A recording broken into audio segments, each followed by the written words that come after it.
redo that? No, keep going.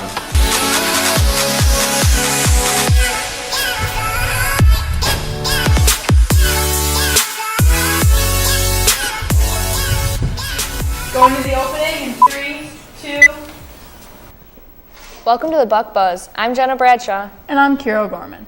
Kira, how was your spring break? It was good. I was really busy with lacrosse, and the weather wasn't really much like spring. Yeah, it was definitely a little chilly. I did get to spend time with my family, though. Well, it's good that you got to spend time with your family. It was nice to have a break, but I'm ready to get back to school and finish up the year. Me too. Speaking of the end of the year, do you know about Laps for Limbs? I've heard about it before. It's coming up soon, right? Yeah, it will be held on June 4th here at the high school. Kyle, Alex, and Aaron recently got some information about it. Let's send it over to them. For the last 2 years, the OHS boys and girls track and field teams have hosted the Laps for Limbs fundraiser. This fundraiser raises money for people who are disabled and still wish to play sports. The equipment that is needed for some sports is very expensive and is difficult to purchase for the average person. The Move Along organization organizes these events and has been raising money for disabled athletes for many years. Some of the Move Along programs include adaptive cycling, wheelchair basketball, aquatics, and sled hockey. People avoid depression and allows them to remain active. I recently caught up with some members of the track team to find out more about the fundraiser. Participated in Laps for Limbs, but I'm excited to this year. It's a fundraiser to raise awareness and money for veterans and amputees to pay for their wheelchairs and their prosthetic limbs. Laps for Limbs is a fundraiser for amputees and veterans. You run on the track for an hour and you get donations, either a flat donation or you get donated money per lap. The fundraiser will be held on June 4th at the Wilbur Field track. For more information about the fundraiser, visit movealonginc.org. If you wish to sponsor or participate in the Laps for Limbs fundraiser, you can contact a member of the OHS track and field team for more information. Thanks, guys. I think I'll definitely try and go. Yeah, me too. So, Jenna, did you know about the NHS induction that was held on Sunday? Yeah, I heard about that. A few of my friends joined and I saw a lot of pictures on social media. How many people were inducted? There were over 29 new inductees, many of which were sophomores, but there were also a few juniors on the list. Wow, that sounds like a lot of new students. Who's the advisor? The NHS advisor is Mr. Stacy. He's a social studies teacher here at OHS. That's cool. So what did they have to do to be in NHS? NHS is based on 4 pillars: scholarship, service, leadership, and character. To be inducted, the students had to fill out an application along with writing an essay and having at least 20 hours of community service. Students must also have an above 90 average to be in the Honor Society. All applications were looked at by a secret committee who decided who would fit well in Honor Society and who was deserving.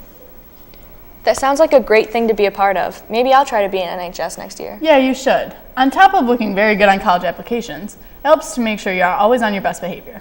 Being in NHS has a lot of meaning. While being in the club, each member must complete 1 summer project, 1 long-term project, and 6 short-term projects throughout the year. Members must also stay in good academic standing and, of course, stay out of trouble. I know for me, the club has given me a lot of opportunities to volunteer for things that I usually wouldn't have thought to do and taught me some very valuable life lessons. Being able to help so many people really makes you feel pretty good about yourself. I will definitely apply to be in it next year then. You should. I'm sure you'd be an amazing candidate. Thanks. I hope so. You know, there's a lot of sports games over spring break. Yeah, I heard most teams did really well. Let's send it over to Alex for more information. Thanks, guys. The high school sports teams were in action during spring break and took part in many exciting games. The boys varsity baseball squad notched a big win over CBA, 6-0. The win improved their record to 7-3. The varsity softball team defeated Phoenix, FM, Whitesboro, and CBA to put them on a 4-game win streak. The boys tennis team got revenge against Fulton. They secured the victory 6-1. The boys varsity lacrosse team beat Fulton 8-5 on rivalry day. And the girls varsity lacrosse team lost some close games recently, including some tough ones against Fulton and Mexico. As the spring sports season winds down, be sure to support our high school teams. That's all for Sports Corner. Back to you guys.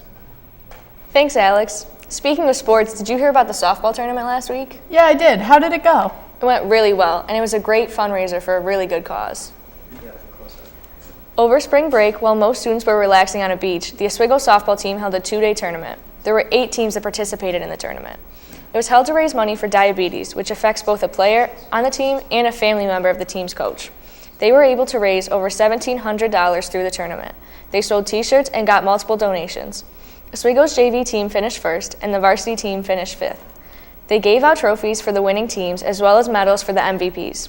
Overall, it was a very successful way to raise money for an amazing cause. That sounds pretty awesome. My lacrosse team's doing something similar like that for cystic fibrosis. Our game's next Monday at 6. Yeah, I heard about that. Your coach's daughter has cystic fibrosis, right? Yeah, our JV coach's daughter has it, so we're really serious about trying to raise money.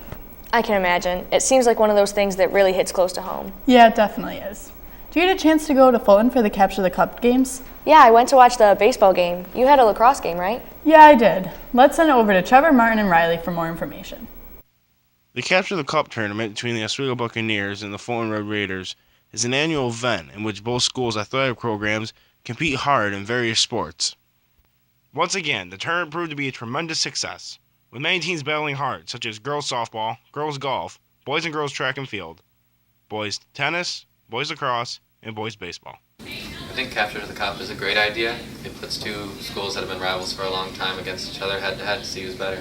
I feel that's a very good way to create some friendly competition between rival schools, and it's a lot of fun for those involved. With the huge success of this year's Capture the Cup, many athletes will be looking forward to next year's fall season and next year's fall Capture the Cup. I'm very excited for the fall season. I hope we can do even better next year. Notable wins come from the varsity boys baseball team, varsity boys lacrosse team, varsity girls softball, junior varsity girls softball, and junior varsity girls lacrosse. Notable losses come from varsity boys tennis, varsity girls lacrosse, junior varsity baseball, and junior varsity boys lacrosse.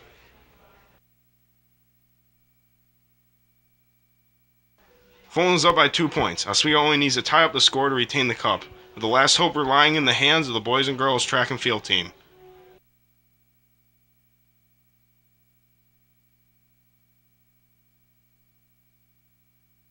The Capture Cup tournament is a very big fan-supported event. Many parents and families come to watch their favorite athletes show off their skill in many different sports. It makes the atmosphere of the event seem more or less like a community event. Two rivalry teams that usually seem to hate each other come together with great joy and passion to play the sports that they grew up with and love.